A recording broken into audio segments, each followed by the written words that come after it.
नमस्ते दोस्तों, स्वागत है आप सबका स्पेशल ब्लॉग में। मैं आपको पूजा स्वागत करती हूँ सभी का मेरे चैनल पर। तो दोस्तों कैसा है, उम्मीद करते हो सभी अच्छे होंगे। तो दोस्तों मेरी तबीयत बहुत दिन हो चुका है, बिल्कुल ठीक नहीं है और इधर सोनू को डॉक्टर के पास ले जाना है। सुबह सुबह का टाइम है। मैंने जो है चीनी के अंदर आटे को मिला लिया था, तो चीनी जो है घुल चुका था। अब मैं दोबारा से उसे घोल रही हूँ पानी से, क्योंकि मैं बनाने वाली हूँ चीला। सोनू के दांत का जो प्रॉब्लम है वो तो है, ऊपर से फीवर जो है काफ़ी दिन हो चुका था, मतलब महीने भर से ज़्यादा हो चुका है, अभी तक ठीक नहीं हो पा रहा है। हर तरह से आप लोगों के सामने मेडिसिन टाइम टू टाइम दे रही हूँ, सब कुछ कर रही हूँ, लेकिन पता नहीं कहाँ पे कमी रह जा रहा है, जो मेरा बच्चा ठीक नहीं हो पा रहा है। और वैसे तो वो 12 महीने बीमार रहता है, लेकिन इसी तरह के बीमार होता है कि बहुत लंबे समय तक चलता है। 1-2 दिन सही रहता है, वापस से फिर से वही कंडीशन होता है। तो मैं सोच रही हूँ थोड़ा सा सॉफ्ट बना लूँ रोटी, यानी कि चीला बनाऊँगी ना। चीला रोटी की तुलना में थोड़ा सा सॉफ्ट होता है, जो को उसको चबाने में बहुत ही अच्छा रहेगा।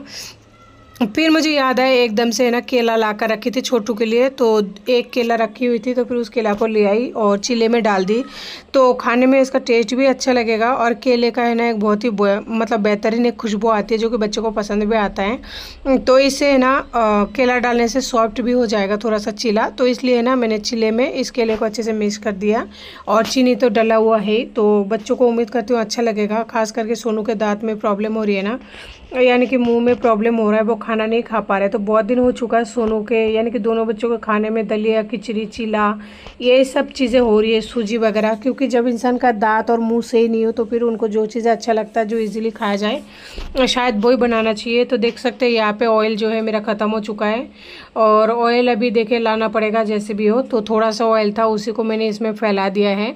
बस सोनू का पहले चीना बना लूँगी, और छोटू का तो घी से भी बन जाएगा ना, तो भी कोई दिक्कत नहीं है। लेकिन सोनू का सबसे ज़्यादा मेन प्रॉब्लम होती है। और आज मेरे पास जो है बर्तन वगैरह पूरी तरह से धुला हुआ नहीं है, सारे बर्तन नीचे हो रहा है। बाकी ऑलरेडी काम तो हो चुका है, लेकिन जो मेन बर्तन है वो नीचे ही है। सोच रही हूँ पहले खाना वाना खा के एक बार निकल लेती हूँ, फिर आने के बाद में जो भी काम है उसे कर लूँगी। नहीं तो उधर अगर लेट जाऊँगी ना डॉक्टर के पास में, बहुत तेज़ भीड़ हो जाती है, उसके बाद में रात हो जाती है, और फिर क्या नाम है, घर पे कोई है भी नहीं। तो ये सबसे बड़ी मेन वजह है। मम्मी को बोला है आने के लिए, देखो अगर वो आ जाती है जब तो छोटू को छोड़ जाऊँगी, और अगर नहीं आ पाती है ना, तो फिर छोटू को लेके जाना पड़ेगा। लेकिन 2 बच्चों को जब लेके जाती हूँ ना, तो छोटू है ना बहुत ज़्यादा परेशान हो जाता है, फिर उसका भी बीमार पड़ने का चांस और ज़्यादा बढ़ जाता है। लेकिन क्या कर सकते हैं, मम्मी भी कब तक आएगी रोज़ रोज़, उनका भी दूसरे का काम है, उनका भी तबीयत ठीक नहीं है, और उनका उम्र नहीं है कि ना वो इतने दूर का सफ़र कर पाए रोज़ रोज़। और बच्चों को वो थोड़ा बहुत आके देख लेते हैं ना, वही बहुत बड़ी बात है। क्योंकि ये ना उम्र है ना उनका, ना तो काम करने का है, ना ही बच्चे देखभाल करने का, उनका खुद का रेस्ट करने का उम्र है। लेकिन क्या करें, जब बदकिस्मती है तो क्या कर सकते हैं। क्योंकि ऐसा लगता है कि बेटी के माँ के बन गए, उनकी ज़िंदगी भर के लिए मतलब गम मिल गया। मेरे साथ तो जो हो रहा है मैं तो झेल रही हूँ, मुझे तो कोई दिक्कत नहीं है। क्योंकि अभी तो मान लीजिए जवानी में इंसान हर कोई झेल सकता है, लेकिन जो बुढ़ापा में जो दर्द होता है ना, जो गम होता है, उसे झेलना बहुत ही मुश्किल होता है। मैं अपनी माँ की मतलब जो दर्द पीड़ा है उसे देख रही हूँ, उसे सहन कर रही हूँ, तो मैं एहसास कर पा रही हूँ कि मेरी माँ को कितना ज़्यादा दुख और तकलीफ़ है। वो जब आती है तो एक ही बात कहती है कि ना ये बच्चे ना जाने कब बड़े होंगे, जब बड़े होंगे तेरा दिन तो आ जाएगा, लेकिन ये बड़े होने में पता नहीं कितना टाइम लगेगा, कितने साल लगेगा। तो उनको काफ़ी सारे ऐसे टेंशन है जो छोटी मोटी नेचुरल, उनको भी पता है कि बहुत ज़्यादा टाइम लगता है, लेकिन फिर भी टेंशन हो ही जाती है ना। तो मेरी आके मतलब इस तरह से बोलते रहते हैं, तो मैं उन्हें एक ही बात कहती हूँ, आप टेंशन मत लो, दिन किसी का नहीं रहता है, सभी का दिन कट जाता है, परेशान मत हो। हालांकि मैं खुद अंदर से इतना ज़्यादा वीक और कमज़ोर हूँ, इतना ज़्यादा मतलब क्या बताऊँ, क्या अकेलापन फील करती हूँ। लेकिन मम्मी को मैं समझा देती हूँ कि आप परेशान मत हो। वो कहते हैं ना कि बच्चे तो कू निकल जाता है, लेकिन माता का भी कुमाता नहीं निकलता। तो वही बात है, चाहे उन्होंने पहले कैसी भी गलती किया, कुछ भी किया, चाहे हमारा रिलेशन कैसा भी हो, लेकिन अब मेरी माँ जो कर ली है मेरे लिए, ये संसार का शायद कोई भी नहीं करे, और एक माँ ही ऐसा कर सकती है। तो मैंने सारी चीज़ों को, सारी बातों को भुला दिया है। और मम्मी के लिए एक सॉफ्ट कॉर्नर है मेरे दिल में, और वो हमेशा बनी रहेगी जब तक मैं ज़िंदा रहूँगी। और माँ के प्रति मेरा जो सेवा भाव है वो ज़िंदगी भर मतलब बना रहेगा, चाहे इसके लिए मुझे कोई भी चीज़ को छोड़ना पड़े, मैं छोड़ने के लिए मंजूर हूँ। तो दोस्तों यहाँ पे देखिए चीला बनकर बिल्कुल रेडी हो चुका है, और ये पहला चीला है जो सोनू के लिए है। इसमें से वो जितना खाएगा ठीक है, नहीं खाएगा तो ठीक है। अब लास्ट में बनाऊंगी छोटू का, क्योंकि छोटू को है ना कैसे भी आप बना के दे दो कच्चा पक्का ठीक है, वो चल जाएगा। लेकिन सोनू का सबसे मेन प्रॉब्लम है। तो दोस्तों केला तो डाला है, लेकिन पता नहीं सोनू को कैसा टेस्ट लगेगा, क्योंकि खाने में भी है ना वो बहुत ज़्यादा आनाकानी करता है, हर चीज़ नहीं खाना पसंद करता है। उसके लिए अगर उससे पूछते हैं, वो बोलते हैं ना कि सूजी खाना है, तो मुझे सूजी सब्जी बनाना पड़ता है। पूछती हूँ ना दलिया खाना है तो दलिया ही बनाना पड़ता है, क्योंकि वो खाना ही नहीं चाहता है, मुंह खोलना ही नहीं चाहता है। वो शुरू से ही ऐसा है, उसे खिलाना पड़ता है। मैं जितना केयर छोटू का नहीं करती हूँ ना, उतना मुझे आज भी सोनू का करना पड़ता है। तो सोनू जो है फाइनली थाली लेके अंदर चला गया है, अंदर वाले रूम में बैठ कर खाएगा।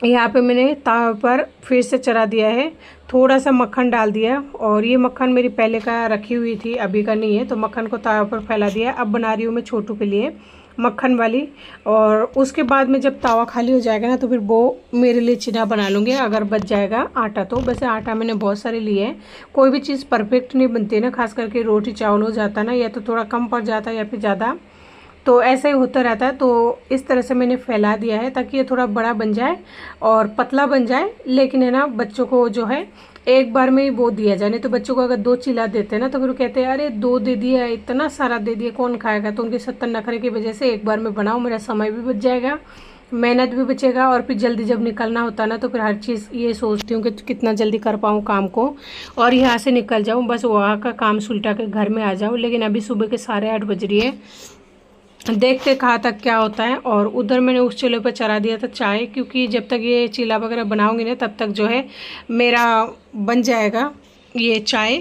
और अभी अभी बहुत बड़ी मतलब गलती होने से बच गई। छोटू यहीं पे खड़ा था, वो मतलब चीला लेने की कोशिश कर रहा था, तो फाइनली गलती से मैंने देख लिया, फिर मैंने उसे दे दिया थोड़ा सा घी। उसको घी खाना बहुत पसंद है, तो चम्मच में मैंने आजकल जैसे फ्रिज में घी रखती हूँ ना तो जम जाता है, तो फ्रिज में से जो फॉक चम्मच होता है ना उसमें थोड़ा सा दे दिया, तो वो वही खड़े होकर चाट रहा है। फिर मैंने चिल्ला को यहाँ पे पलट दिया, क्योंकि चिल्ले को डले हुए लगभग 2 से 3 मिनट हो चुका था, और 2 से 3 मिनट में ना एक साइड बहुत ही अच्छे से फ्राई हो जाती है। आप लोग देख पा रहे होंगे दूर से कलर कितना प्यारा कलर आया है, देखने से लग रहा है बिल्कुल गोल्डन ब्राउन कलर का हो चुका है। तो अब जो है छोटू वापस आ चुका है और मांग रहा है मेरा चिल्ला मुझे दे दो, क्योंकि वो देख के आया अंदर की सोनू खा रहा है तो उसे अभी जल्दी चाहिए। तो मैं कह रही हूँ मैं भून के दे रही हूँ, तो कह रहा है नहीं पहले ऐसे ही दे दो, बाद में भून लेना। तो मैं कह रही हूँ 2 मिनट रुक जाओ, क्योंकि कच्चा चिल्ला थोड़ी खाया जाता है, हम तो बड़े हैं हमें तो पता है, लेकिन बच्चा है उन्हें थोड़ी पता है। वो एक चीज़ का जिद पकड़ लेता है ना, जिद पकड़ता ही रहता है, तो फिर कई बार तो बहुत बुरा लगता है। लेकिन क्या करें, जिनको नहीं समझ है, नादान बच्चे हैं, जब भी तो उनको नादान बोला जाता है, क्योंकि उन्हें कुछ भी समझ में नहीं आता है। तो फाइनली दोस्तों मैंने यहाँ पे थोड़ा सा पी लिया पानी, क्योंकि प्यास बहुत लग रही थी, और गर्मी इतना भयंकर है ना, ऊपर से कूलर वगैरह कुछ नहीं चलाते। और ये जो रूम है ये तो बहुत ही छोटा है, तो गर्मियों में है ना दीवारें बहुत ज़्यादा तप जाती है, इसकी वजह से है ना भाप बन जाती है जो पूरे किचन में, मतलब ऐसा लगता है कि भट्टी में तप रहा है। फिर भी बहुत सही है, चलो अलग से छोटा सा ही सही, लेकिन किचन तो है कि जहाँ खड़े होकर आराम से काम कर सकते हैं। तो दोस्तों यहाँ पे मेरे चिल्ला जो है तैयार हो चुका है। मैं सोच रही हूँ छोटू को भी टुकड़े में कर दूँ, ताकि जल्दी से ठंड भी हो जाएगा और हाथों में लेके खा पाएगा। तो छोटू यहीं पे खड़ा है फोक चम्मच लेके। मैं कह रही हूँ फोक चम्मच से पराठा नहीं खाया करते हैं, यानी कि जो चिल्ला है तो वो उसको पराठा बोल रहा है, तो मैं कह रही हूँ पराठा नहीं खाया करते।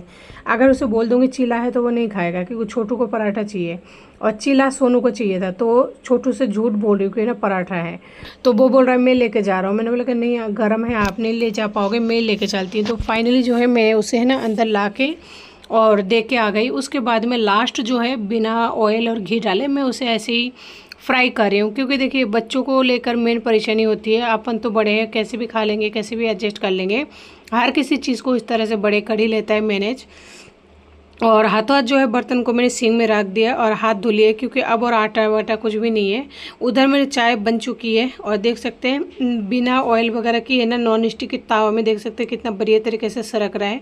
क्योंकि ये थोड़ा सा अगर तेल डाल देता है ना या फिर घी वगैरह, तो नॉन स्टिक का जो बर्तन होता है ना उसमें बहुत ही कम ऑयल में है ना ये सारा जो है हो जाता है काम, यानी जो भी आप फ्राई वगैरह करेंगे तो बहुत ही कम ऑयल में हो जाता है।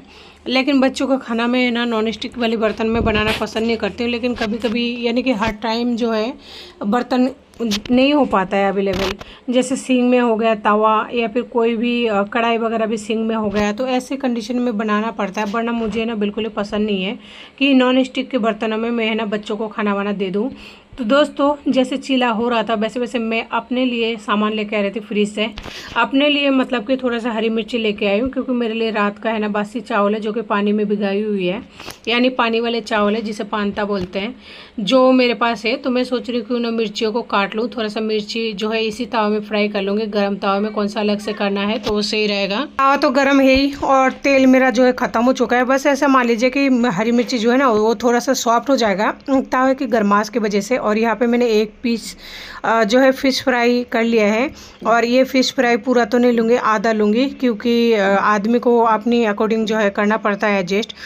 तो दोबारा से मैंने देखा थोड़ा सा ऑयल बचा हुआ क्या, लेकिन बिल्कुल ही नहीं था। बस एक छोटे चम्मच होता है ना जो अपन खाने वाला चम्मच होता है उसके जितना बचा हुआ है। तो इधर मेरा चीला बन चुका था। तो मैं सोची कि दोबारा से कैसरोल में अगर ऑयली वाला चीज़ें रखते हैं ना तो फिर सूखी रोटी बना के अगर डाल देते हैं ना तो वो जो ऑयल रहता है कैसरोल में, तो वो वाला ऑयल इसमें जो है छूट जाता है।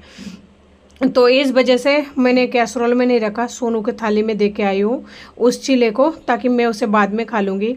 तो यहाँ पे मैंने जो है 1 चम्मच ऑयल डाल दिया था, यानी जितना निकला था। उसके बाद में हरी मिर्ची को साइड में कर दिया। बस ये फ़िश को फ्राई कर रही हूँ ताकि ये खाने लायक बन जाए, क्योंकि ये फ़िश को है ना मैंने छौंक लगा कर रख दिया था, पूरी तरह से फ्राई नहीं किया था। तो फाइनली है ना यहाँ पे मिर्ची बहुत ज़्यादा छिटक रहा था, यानी एक चट चट की आवाज़ आती है, कई बार बीजे भी छिटक के इधर उधर जाती है ना, तो वैसा हो रहा था। तो वैसे कंडीशन में ना बहुत ज़्यादा डर लगता है मुझे तो दोस्तों यहाँ पे तावा को है ना मैंने यहाँ पे इस तरह से छोड़ दिया ताकि आराम से पकता रहा। तब तक मैं कुछ और तैयारी कर लूँ। और तैयारी का मतलब ये कुकर लाना था और दूसरा एक प्याज लानी थी। बिना प्याज की ना ये पानी वाला जो चावल होता है वो बिल्कुल अच्छा नहीं लगता मुझे। तो मैं तो है ना प्याज हमेशा लेती हूँ जब भी मैं ये चावल खाती हूँ। और ये चावल भी मैंने 2024 में खाना स्टार्ट किया है, इससे पहले मैंने कभी नहीं खाया है। पिछले कई सालों से, यानी जब से मैंने बंगाल छोड़ा था ना तब से अब तक नहीं खाई थी। यानी ऐसा मान लीजिए क्या कहूँ, मैं 10-12 साल की जब थी ना, जब आई थी जयपुर, तब से लेकर अब तक मैंने नहीं खाई थी। तो आप लोग समझ सकते हैं, लेकिन अभी खा रही हूँ, क्या करें। ये नहीं तो चावल है ना ख़राब जाता, फ्रिज में रखे ना तो चावल थोड़ा सा हार्ड सा बन जाता, जो कि बाद में अच्छा भी नहीं लगता। इस वजह से मैं सोचती हूँ फेंकने से अच्छा है खा लो जितना भी हो सके।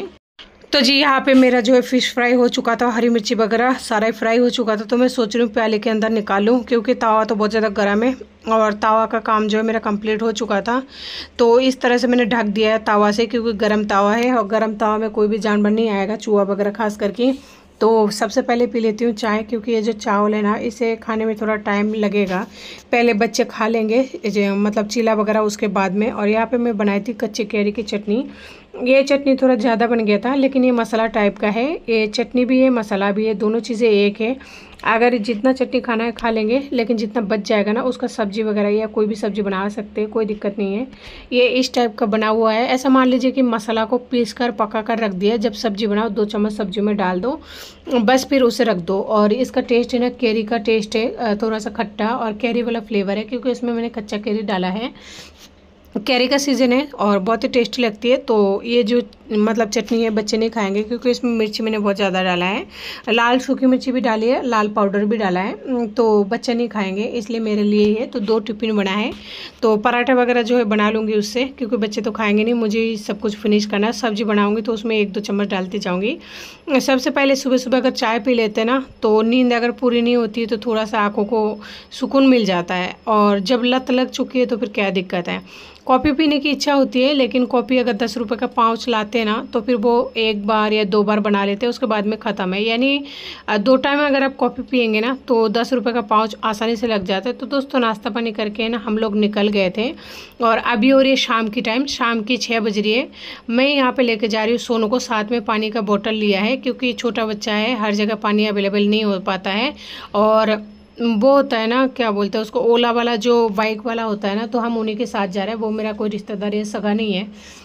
यहाँ पे मैंने छोटू का जो है वो करा लिया था, ब्लड सैंपल दे दिया था। ब्लड सैंपल जहाँ पर लेते हैं वहाँ पे दे दिया था। उसके बाद में हम यहाँ पे आ गए थे। एक बड़ा हॉस्पिटल है यहाँ पे, क्योंकि यहाँ पे आने के लिए बोला था इसका कुछ और टेस्ट वगैरह कराने के लिए। तो देखिए एक हाथ में तो उसका पट्टी लग रही है, जो कि बोला है डॉक्टर ने कि अभी मत हटाना, नहीं तो उसका ब्लीडिंग चालू हो जाएगा, क्योंकि बच्चा है और उसका नस बहुत ही कच्चा होता है। और अभी अभी जो है ब्लड सैंपल लिया है। तो ये है वो हॉस्पिटल, यहाँ पर हमें जाना था। और यहाँ पर वो डॉक्टर जिनको मतलब मेरे को दिखानी थी, क्योंकि मेरी बॉडी पेन की वजह से बहुत ज़्यादा प्रॉब्लम हो रही थी। तो यहाँ पे ये जो है ये है डॉक्टर, और ये फिजियोथेरेपी वाला डॉक्टर है। तो इन्होंने बोला कि आपके कंधे में कौन सी जगह दर्द है, आप हाथ ऊंचा करोगे तो पता लग जाएगा। तो बोल रहा है पीछे की तरफ मतलब सर करो तो उससे भी आपका गर्दन में जो दर्द है वो पता लग जाएगा।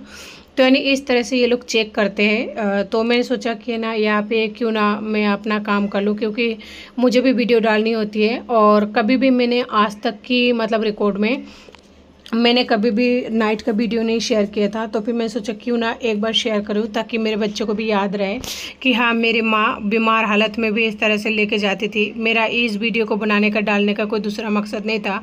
यहाँ पे देखिए सोनू के हाथ पे लग रही है पट्टी, लेकिन इस पट्टी लगी बच्चे को, बीमार बच्चे को मैं इस तरह से लेकर घूम रही हूँ क्योंकि मेरी मजबूरी ये है, मेरे पास कोई गाड़ी वगैरह नहीं है और दूसरी बात कोई ले जाने आने वाला कोई नहीं है। तो मुझे खुद को सारा काम करना पड़ता है। इस तरह से मेरा दिन ढल जाती है और इस तरह से मेरा रात, हर रोज़ नहीं लेकिन है ना हफ्ते में ऐसा कहूँ मैं 6 दिन ही मेरा बाहर निकल जाता है बच्चों के साथ में। तो मम्मी आ चुकी थी, मम्मी को है ना इसलिए छोटू को वहाँ पे संभला के आई हूँ ताकि कम से कम एक बच्चा तो सेफ रहे। लेकिन सोचिए बूढ़ी माँ है, वो इस तरह से घर पर है बच्चे के साथ में, उसका ये उम्र भी नहीं है उनका, लेकिन मेरी कितनी ज़्यादा मतलब मजबूर हूँ, उसके बावजूद भी बच्चे संभला के आ जाती हूँ। उनका मेन वजह पता है, आजकल 2-4 महीने से ऐसा हो गई है कि वो भूल जाती है। जैसे बच्चे को खाना खिला दिया कि नहीं खिलाई तो वो बाद में बोल नहीं पाती है, मम्मी का ये वाली कंडीशन है। क्योंकि वो 65 साल से ऊपर हो चुकी है। मुझे उनकी हालत देखते हुए बुरा तो लगता है, लेकिन इतना ज़्यादा मजबूर और लाचार है ना, क्या कर सकते हूँ, कुछ नहीं कर सकती। तो डॉक्टर ने जो है मुझे सब कुछ बता दिया था। वो उसके बाद में हम निकल गए थे, मुझे सोनू का रिपोर्ट लेना था। और सोनू के रिपोर्ट लेने के बाद में फिर से डॉक्टर ने मुझे बोला है कि ना आप जल्दी से जल्दी हो सके आज मतलब कुछ भी हो जाए कुल मिला के कि मुझे ना आप दिखा के जाना है इसको, क्योंकि बहुत दिन हो चुका है अभी तक इसका फीवर जो है सही नहीं हुआ था और उसकी वजह से कई सारा प्रॉब्लम जो है स्टार्ट हो चुकी है। तो आप देख सकते हैं अभी मतलब शाम ढल रही है और शाम ढलने के बाद ही हम इस हॉस्पिटल से निकले थे।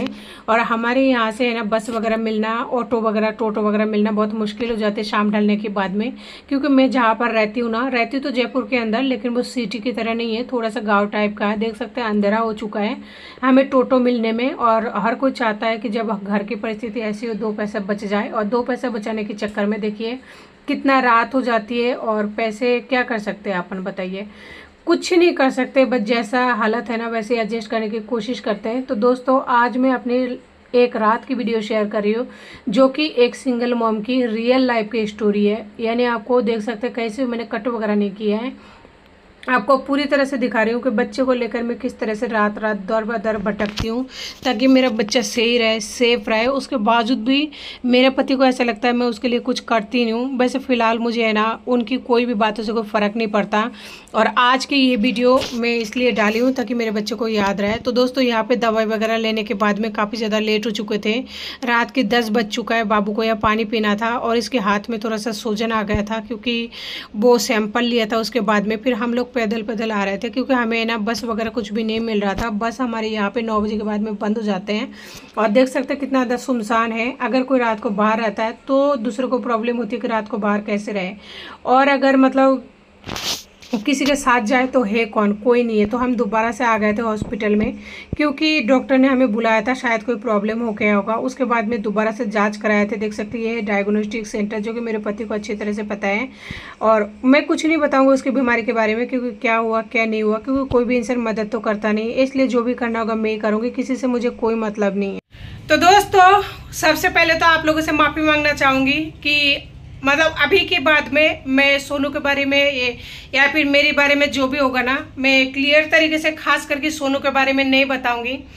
क्योंकि मैंने एक चीज़ देखा है, क्योंकि जिस इंसान को मतलब मैं ये जताने के लिए वीडियो डालती थी कि भाई बच्चे का तकलीफ वो देखे, बच्चे की परेशानी देखे ताकि उसके दिल में जरा सी बच्चे का फीलिंग पैदा हो, लेकिन ऐसा कुछ ही नहीं हुआ है। मेरा जो बच्चा है यानी मेरा जो सोनू है बहुत ज़्यादा बीमार है, बहुत ज़्यादा बीमार, मतलब बहुत ज़्यादा बीमार है, हद से ज़्यादा।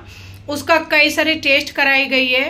तो टेस्ट वगैरह जो भी हुआ है ना, मैं उसका अलग से वीडियो बनाऊंगी क्योंकि मेरे भी काफ़ी सारा प्रॉब्लम की वजह से काफ़ी सारा टेस्ट हुआ है मेरे भी, तो उसका मैं अलग से वीडियो डालूंगी। इस वीडियो को बहुत ज़्यादा लंबा नहीं करूँगी। तो सारे रात एक बच्चे को लेकर एक लेडीज रास्ते पर, सड़कों पर उस बच्चे को पैदल ला के घर तक क्या हालत होगी उसका। एक तो बीमार है, ऊपर से पैदल घर पर लेके आई हूँ। मैं हर बार अपने पति को फोन करती हूँ, नहीं करी कल रात को। पता है क्यों नहीं करी? क्योंकि वो ना तो फोन उठाता है ना उसका जवाब देगा। अगर उसको फोन करूंगी तो काट के स्विच ऑफ कर देगा। क्या मतलब है? कोई मतलब नहीं है, क्योंकि वो रिसीव करता ही नहीं है और वो ब्लैक लिस्ट में डाल रखा है। जैसे फोन करूंगी ना, बस एक ही बार रिंग जाएगा, उसके बाद में काट देगा और फिर उसको स्विच ऑफ कर देगा। कोई मतलब है नहीं। इस दुनिया में किसी भी इंसान को बिना स्वार्थ के कोई मतलब नहीं होता, ये बात क्लियर है। इसलिए मैंने ये सोच लिया, मैं जितना हो सके बस उतना ही बताऊंगी कि हाँ भाई मेरा बच्चा बीमार है, बहुत बुरी कंडीशन है। और जितना कम हो सके ना सोनू के बारे में बताने की कोशिश करूंगी, क्योंकि मेरे बच्चे आज इतना ज्यादा परेशान है, उसकी हालत बस से बदतर है, लेकिन किसी को तरस नहीं आ रहा है। तो फिर इससे अच्छा ना खुद को समझा दो और जितना हो सके खुद का बेस्ट अपनी बच्चे के प्रति देने की कोशिश करो। और भगवान से मन्नत मांगू, आप लोगों से भी मैं यही गुजारिश करूंगी कि आप लोग जितने भी माएँ हैं ना, बस सिर्फ मेरे सोनू के लिए दुआ करना कि ना मेरे सोनू की तबीयत सही रहे, मेरे सोनू की जो तबीयत है जल्दी ठीक हो जाए। आप सबसे मेरी यहाँ हाथ जोड़ के विनती है, जितने भी माएँ और भाई हैं, मेरे सोनू के लिए थोड़ी सी दुआ करना, क्योंकि मेरे बेटे का तबीयत बहुत ज़्यादा खराब है। और मुझसे अगर कोई भी गलती हुई हो तो भगवान मुझे माफ़ कर देना। मेरे बच्चों की कोई भी तकलीफ हो आप उसे ले लो, क्योंकि उसकी सहन शक्ति से बाहर हो चुका है, उसका तबीयत बहुत ज्यादा खराब है। उसे इतना ज्यादा बीमार मत करो भगवान, क्योंकि एक माँ की तरफ देखो, उस माँ पर क्या बीतती है जो दो बच्चों को लेकर सारे रात बाहर रहती है।